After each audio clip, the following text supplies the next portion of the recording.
Dear students, today we shall discuss an important chapter of the science subject of class 3rd, that is plants and the environment. Let's begin with an important question. What is environment? Environment को हिंदी में क्या बोलते हैं हम? पर्यावरण. तो हमारा पहला सवाल है, पर्यावरण क्या है? पर्यावरण किसे कहते हैं? देखो बच्चों, आप अपने आसपास जो कुछ भी देखते हो उसको कलेक्टिवली हम पर्यावरण कहते हैं. Let's understand it with the help of an example. आप अपने घर में अपने रूम में बैठे हैं और आपके आसपास जो कुछ भी है उसको ब्रॉडली आप दो पार्ट्स में डिवाइड कर सकते हैं, कैटेगराइज कर सकते हैं.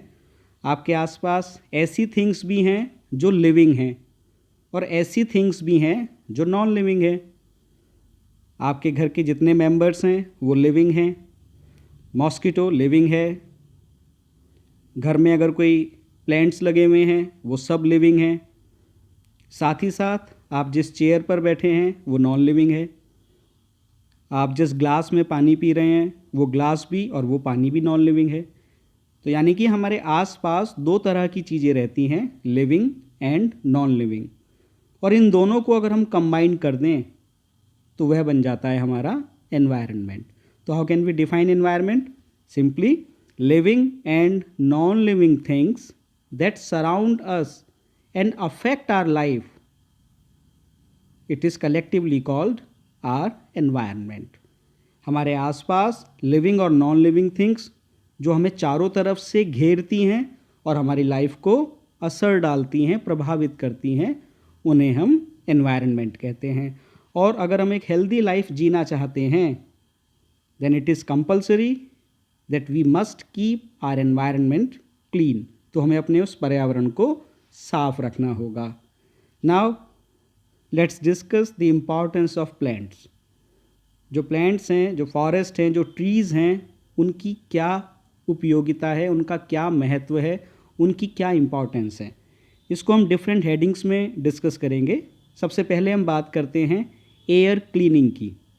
हाँ बच्चों, ये एक बहुत बड़ा रोल, बहुत बड़ा फंक्शन है ट्रीज़ का, प्लांट्स का, फॉरेस्ट का, जो वो प्ले करते हैं नेचर में, एनवायरनमेंट में. जो प्लांट्स की लीव्स होती हैं, पत्तियाँ होती हैं, वो एक फ़िल्टर की तरह वर्क करती हैं और वो एयर को क्लीन करती हैं. पर इससे पहले हमें समझना है कि किस चीज़ को क्लीन किया जाता है. देखिए, एक सिंपल सा प्रोसेस है रेस्पिरेशन, सांस लेना. When we respire we take in oxygen gas and we give out carbon dioxide gas. और हम ही नहीं, चाहे एनिमल्स हों, चाहे सारे प्लांट्स हों, कोई भी लिविंग ऑर्गेनिज्म हैं, वो सांस लेने में ये दो काम करता है. दैट ऑर्गेनिज्म टेक्स इन या breathe in oxygen gas and gives out carbon dioxide. Oxygen हमें अंदर लेनी है सांस लेने में और कार्बन डाइऑक्साइड हमें बाहर छोड़नी है.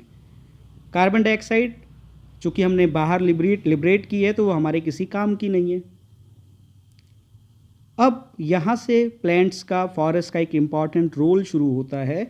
वो कार्बन डाइऑक्साइड गैस जो हमारे किसी काम की नहीं थी, plants they take in that carbon dioxide from the air and give out oxygen. सोचिए कितना बड़ा कंट्रीब्यूशन है, कितना बड़ा महत्व है कि हमारे ट्रीज़ ने, हमारे प्लांट्स ने उस कार्बन डाइऑक्साइड गैस को, जो हमने एक वेस्ट गैस की तरह, एक बाई प्रोडक्ट की तरह नेचर में रिलीज़ की थी, उसको लिया और उसके बदले उतने ही अमाउंट में हमको ऑक्सीजन गैस वापस कर दी. दैट्स वाई हम प्लांट्स की, ट्रीज़ की पूजा करते हैं, हम उनको भगवान का दर्जा देते हैं, क्योंकि वो हमारे लिए एक वेस्ट गैस, एक यूजलेस गैस कार्बन डाइऑक्साइड को, अपना एक प्रोसेस होता है उनका फोटोसिंथेसिस, उसको हम हायर क्लासेस में डिस्कस करेंगे. तो प्लांट्स कार्बन डाइऑक्साइड को यूज़ करते हैं और बदले में हमें ऑक्सीजन गैस देते हैं. इन this way plants increase the supply of oxygen and they reduce the amount of carbon dioxide in the atmosphere. अगर हम दूसरी इंपॉर्टेंस की बात करें तो उससे पहले हम इसको डायग्राम की हेल्प से समझ लेते हैं. आप इस डायग्राम को ध्यान से देखें. इसमें एक काव है और एक ट्री है और बहुत क्लियर कट मेंशन है कि जो ये काव है during respiration, it is giving out carbon dioxide, which is being trapped or utilized by this tree in the process of photosynthesis. And as a byproduct, this tree is giving out oxygen, which is again being utilized by this cow. गाय ने सांस लेने में carbon dioxide gas release की, tree ने उसको absorb किया और बदले में ऑक्सीजन गैस वापस एयर को दे दी और काऊ ने सांस लेने में अगेन उस ऑक्सीजन को यूटिलाइज कर लिया. Now this is the turn of next importance of the forest और ट्रीज और plants, that is the source of food and shelter to animals. हाँ, ये सच बात है. ये ट्रीज, ये प्लांट्स बहुत सारे एनिमल्स को शेल्टर देते हैं. आपने देखा होगा बहुत सारी बर्ड्स, बहुत सारे एनिमल्स ट्रीज के ऊपर रहते हैं. और जो ट्रीज के ऊपर नहीं भी रहते उनको भी फॉरेस्ट एक शेल्टर देते हैं. एक लायन, एक टाइगर, एक बेयर, ये सब फॉरेस्ट के अंदर रहते हैं. इन्हीं जंगलों में, इन्हीं पेड़ों के अंदर ये छुप कर रहते हैं. तो in this way we can say that many animals and birds they get shelter from the plants and the trees. और साथ ही साथ आप देखिए, these trees, these plants are important source of food for a number of animals, especially herbivores. herbivores कौन से होते हैं बच्चों? ऐसे एनिमल्स जिनको हम हिंदी में बोलते हैं शाकाहारी. Means they feed on the plants और plants related material for their nourishment. अपना पेट भरने के लिए वो प्लांट्स और प्लांट्स रिलेटेड मैटर पर फीड करते हैं. तो in this way we can conclude that yes, trees or plants are important source of food and shelter to animals. Now this is the third importance of trees, protection of soil. बहुत simple है बच्चों और बहुत important है. आप किसी भी plant, किसी भी ट्री को बहुत ध्यान से अगर ऑब्जर्व करेंगे तो आप देखेंगे कि वो with the help of roots, अपनी जड़ों की सहायता से वो सीधा खड़ा रहता है. और जो उसकी रूट्स हैं ना, वो सॉइल पार्टिकल्स को बांध देती हैं, बहुत टाइटली पैक्ड कर देती हैं. अगर कहीं पर ट्री, कहीं पर प्लांट नहीं होंगे तो ऐसी जगह पर जो सॉइल पार्टिकल्स हैं वो बड़े लूज़ होंगे. और अगर वहाँ बारिश आ गई या बहुत तेज़ हवा चल गई तो सॉइल वहाँ से रिमूव हो जाएगी. उसको हम बोलते हैं सॉइल एरोजन. हम उसको भी हायर क्लासेस में आपसे डिस्कस करेंगे. लेकिन अगर हमारी सॉइल एयर से या वाटर के इम्पैक्ट से अपनी जगह से दूसरी जगह जा रही है तो ये एक बहुत बड़ा लॉस है. लेकिन जहाँ भी प्लांट्स, जहाँ भी ट्रीज़ होते हैं वहाँ सॉइल एरोजन नहीं हो पाता, क्योंकि उन ट्रीज़ की रूट्स उन सॉइल पार्टिकल्स को अच्छी तरह से होल्ड कर लेती हैं. And in this way they prevent the soil from getting washed away by heavy rainfall और एयर करंट. हवा से और पानी से फिर वो सॉइल अपनी जगह से दूसरी जगह नहीं जा पाती. इन this way plants play important role in the protection of soil. Next importance बहुत सिंपल सी है, बड़ी अच्छी है. हमने ना इसको फील किया है बच्चों, आपने भी इसको फील रियलाइज किया होगा. Shade and cooling effect. Trees या प्लांट्स की लीव्स क्या करती हैं? वो सनलाइट को ब्लॉक कर लेती हैं, ज़मीन पर नहीं आने देती. और उसका एक कंसिडरेबल अमाउंट दे ट्रैप, उसको वो अपने अंदर सोख लेती हैं, एब्जॉर्ब कर लेती हैं. जब लाइट, जो सनलाइट आ रही है उसकी हीट प्लांट्स की लीव्स एब्जॉर्ब कर लेंगी तो उन ट्रीज़ के नीचे जो बैठेगा ना उसको बड़ा ठंडा महसूस होगा. और हम कहते हैं ना, पेड़ की छाया में बैठने पर अच्छा लगता है. सड़क किनारे अगर बहुत सारे पेड़ लगे हुए हों, उसके नीचे से आप गर्मियों के मौसम में निकल कर देखिए, कितना सूदिंग, कितना प्यारा लगता है. क्योंकि प्लांट्स के पास एक एबिलिटी है कि वो हमें शेड भी देते हैं और वो कूलिंग इफ़ेक्ट भी देते हैं. साथ ही साथ बच्चों, प्लांट्स एक और इम्पॉर्टेंट रोल प्ले करते हैं, अट्रैक्शन ऑफ रेनफॉल. इसको सिंपली समझ लीजिए, प्लांट्स अपनी रूट से वाटर को एब्जॉर्ब करते हैं, ठीक ऐसे जैसे हम पानी पीते हैं. तो ट्रीज़ ने, प्लांट्स ने वाटर को एब्जॉर्ब किया रूट्स के थ्रू. और बच्चों, हमको भी क्या होता है, समर सीज़न में ना स्वेटिंग होती है, पसीना आता है जब गर्मी लगती है. ठीक इसी तरह से जब इन ट्रीज़ के ऊपर सनलाइट पड़ती है, सूरज की रोशनी पड़ती है, धूप पड़ती है, तो प्लांट्स की जो लीव्स होती हैं बच्चों, वो लीव्स उस वाटर को जो रूट से एब्जॉर्ब किया गया था उसको वाटर वेपर्स की फॉर्म में नेचर में, एयर में रिलीज़ कर देती हैं. उस प्रोसेस को हम बोलते हैं ट्रांसपिरेशन. अगेन आप 4th क्लास में जब आएंगे तो हम इसको भी डिस्कस करेंगे आपके साथ, पर आप यहाँ फ़िलहाल समझ लीजिए that plants take in water from the soil through their roots and give out water vapors from their leaves. अब ये वाटर वेपर्स जब एटमॉस्फेयर में रिलीज होती हैं तो बच्चों ये एक जगह इकट्ठी होती हैं, धीरे धीरे धीरे ऊपर की तरफ जाती हैं और किस में कन्वर्ट हो जाती हैं? क्लाउड्स में, बादल बन जाते हैं इन वाटर वेपर्स के। और जहाँ क्लाउड्स का फॉर्मेशन होगा इवेंचुअली वहाँ क्या होगा? रेनफॉल होगा। तो एक सिंपल सा रूल याद रखिएगा, जितने ज़्यादा ट्रीज़ उतना ज़्यादा ट्रांसपिरेशन, उतना ज़्यादा वाटर वेपर्स का फॉर्मेशन, उतना ज़्यादा क्लाउड्स का फॉर्मेशन और उतना ज़्यादा रेनफॉल। और ये रेन तो बहुत ज़रूरी है, फॉरेस्ट के लिए भी ज़रूरी है और हमारे एग्रीकल्चर सिस्टम के लिए भी ज़रूरी है, हमारे लिए भी ज़रूरी है। आजकल तो रेन वाटर हार्वेस्टिंग का कॉन्सेप्ट बहुत ज़्यादा लाइमलाइट में है। तो हमको ध्यान रखना होगा, हमको याद रखना होगा that plants and trees play important role in the attraction of rainfall. ठीक है बच्चों, अब एक कॉन्सेप्ट आता है वन महोत्सव। एक इम्पॉर्टेंट क्वेश्चन है as far as your examinations are concern कि वन महोत्सव क्या है। देखो बच्चों, वन महोत्सव एक इवेंट है, एक अवसर है जिसको हम सेलिब्रेट करते हैं। कब सेलिब्रेट करते हैं? In the first week of July every year. जब भी जुलाई का महीना आता है उसके फर्स्ट वीक में पूरे सप्ताह, पूरे 7 दिन वन महोत्सव नाम का एक फंक्शन सेलिब्रेट किया जाता है। और कैसे सेलिब्रेट करते हैं? ट्री प्लांटेशन करके, नए नए पौधे लगा के, नई नई सैपलिंग्स लगा के।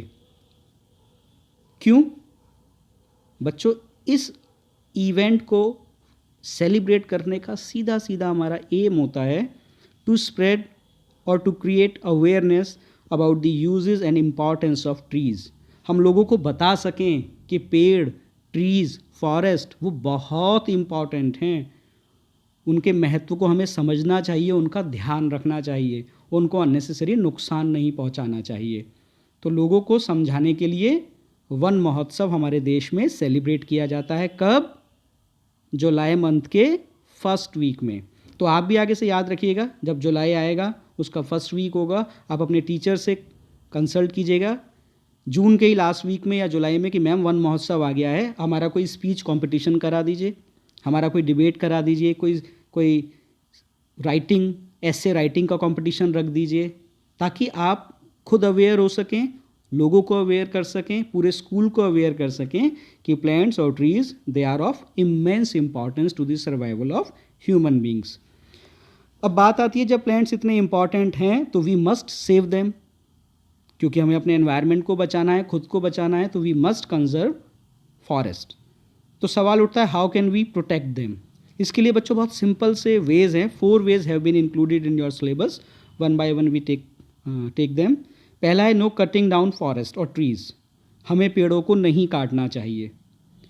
अब बच्चों देखो, टेक्स्ट बुक के हिसाब से तो हमने लिख दिया, हालांकि प्रैक्टिकली कभी कभी हमें इम्पॉसिबल सा लगता है कि भाई ट्रीज़ तो हमारे लिए इम्पॉर्टेंट हैं, हमारा कमर्शियल सेक्टर में, हमारे हाउस होल्ड सेक्टर में, बहुत जगह पर ट्रीज़ के बिना हम कल्पना भी नहीं कर सकते कि हम ग्रो कर सकते हैं, ग्रोथ आ पाएगी, नेशन डेवलप हो पाएगा, नहीं हो सकता। तो प्रैक्टिकली अगर ऐसा पॉसिबल नहीं है कि बिना फॉरेस्ट को काटे काम नहीं चलेगा, तो कम से कम हमें इतना ध्यान रखना चाहिए कि अननेसेसरी फॉरेस्ट के ऊपर हमारा लोड ना हो, बिना वजह पेड़ों को ना काटा जाए, बहुत ज़रूरी होने पर ही पेड़ों को काटा जाए। और अगर कोई पेड़ काटा जा रहा है तो सेकंड पॉइंट क्या है? Planting more trees. एक पेड़ अगर आपने काटा है किसी सही वजह की वजह से, तो आप उसके बदले में नए ट्रीज़ को, नए प्लांट्स को बो दीजिए, और उससे बड़े अमाउंट में, एक पेड़ के बदले बहुत सारे नए पेड़ों को उगाइए, लगाइए, फिर उनका ध्यान रखिए और उनको दोबारा से फलने फूलने का मौका दीजिए। तो पहला पॉइंट मैं फिर रिपीट कर रहा हूँ, no cutting down trees. Second, planting more trees. तीसरा बड़ा इंपॉर्टेंट सजेशन है, using materials other than wood to make things. आजकल बहुत सारे स्कूल्स में, बहुत सारे ऑफिसेज में बेटा ये कल्चर आ गया है कि वुडन फर्नीचर की जगह मेटल फर्नीचर रिप्लेस किया जा रहा है, आयरन का फर्नीचर आ रहा है, लोहे का, एल्यूमिनियम का। तो इससे क्या हो रहा है, हमारा उस फॉरेस्ट के ऊपर लोड कम हो रहा है। लकड़ियों के फर्नीचर की जगह, वुडन फर्नीचर की जगह मेटल का, कहीं कहीं अच्छी क्वालिटी के प्लास्टिक का फर्नीचर भी है, पर कभी कभी हम प्लास्टिक को रिकमेंड नहीं करते, उसकी जगह मेटल का रिलेटिवली सेफर है as far as the health of the environment is concern. और लास्ट में हमने एक सजेशन दिया है, following the rules of 3 hours. 3 hours, इस रूल को फॉलो करके भी हम फॉरेस्ट को कंजर्व कर सकते हैं, नेचर में अपना एक इम्पॉर्टेंट योगदान दे सकते हैं। 3 R's क्या हैं बच्चों? Reduce, reuse and recycle.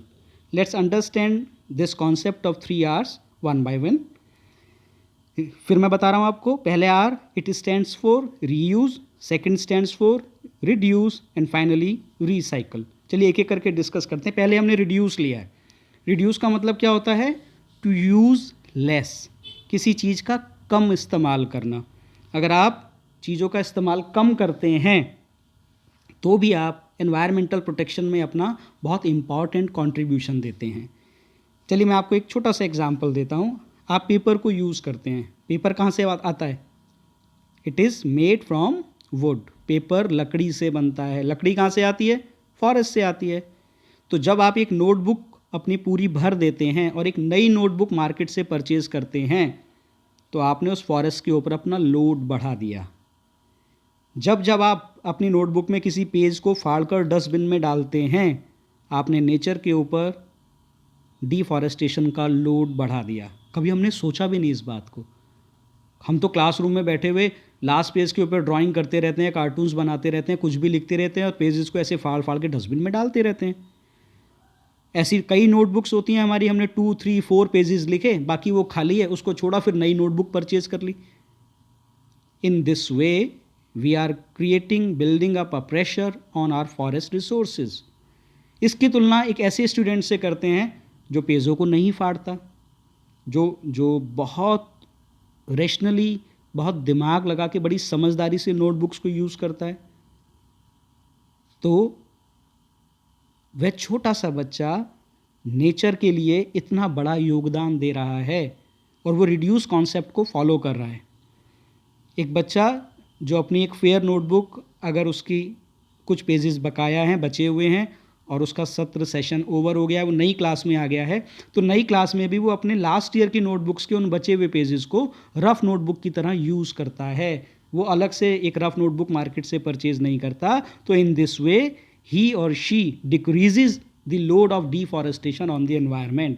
वो अपना एक छोटा सा योगदान देता है उस प्रकृति के लिए, उस नेचर के लिए, उस एनवायरनमेंट के लिए, और प्रकृति का दिल बड़ा खुश होता है कि एक 3rd क्लास 4th क्लास के बच्चे ने मेरे लिए इतनी बात सोची। तो व्हाट इज़ रिड्यूस? रिड्यूस मतलब अननेसेसरी चीज़ों को वेस्ट मत कीजिए, जितना ज़रूरी है उतना इस्तेमाल कीजिए, ज़्यादा इस्तेमाल मत कीजिए। सेकेंड इज़ बच्चों रीयूज़। रीयूज़ आपको नाम से ही पता लग रहा है, टू यूज़ अगेन, किसी चीज़ का बार बार इस्तेमाल करना रीयूज़ होता है। रीयूज़ को भी हम एक छोटे से एग्जांपल से समझ सकते हैं। आपका न्यूज़पेपर आपने पढ़ लिया और उसके बाद उस न्यूज़पेपर को आपने अपनी बुक्स को, नोटबुक्स को कवर करने में यूज़ कर लिया, इट इज़ रीयूज़। आप एक बॉटल कोल्ड ड्रिंक की या कोई प्लास्टिक की बॉटल खाली हुई, उसके बाद आपने उसमें पानी भर लिया, उसको अपने रेफ्रिजरेटर में रख लिया, या कहीं ट्रैवल करते हैं तो उस बॉटल को यूज़ कर लिया, या उसको एक सही तरह से काट के उसके अंदर मिट्टी भर के उसको एक गमले की तरह इस्तेमाल कर लिया। तो what is this? This is reuse. जब हम इस तरह से छोटे छोटे कंट्रीब्यूशन देना शुरू कर देते हैं तो हमें पता ही नहीं चलता कि नेचर प्रोटेक्शन, नेचर कंजर्वेशन में ये हमारी छोटी छोटी सी प्रैक्टिसेस बहुत इम्पॉर्टेंस रखती हैं। इनका योगदान बहुत बड़ा होता है। तो आपको समझना होगा कि हमें रीयूज़ को भी प्रैक्टिस में लाना है।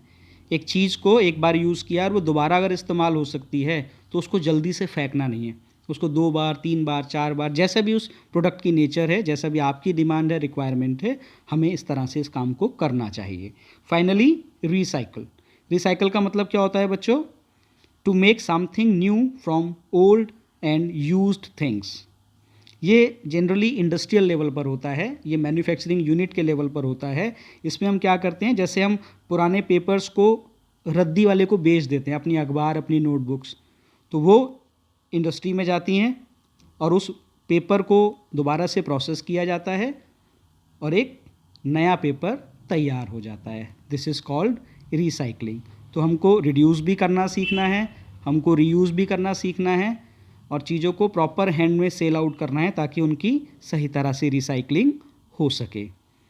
तो आई होप आपको ये चैप्टर, ये कंटेंट समझ आ गए होंगे। Now this is the turn of acknowledgement. I am grateful to the Ratna Sagar private limited Delhi for bringing out this beautiful book entitled Science Magic for Class 3rd. Most of the contents of this presentation have been taken from this book. I hope आपको ये chapter clear हो गया होगा. एक दो बार फिर से बच्चों इस वीडियो को सुनिएगा और अपनी जो प्रेस्क्राइब्ड आपकी ये वाली बुक है सिलेबस में, इसको रीड करिएगा. आई होप आपको सब चीज़ें बहुत ईजीली क्लियर हो जाएंगी. Wish you all the best.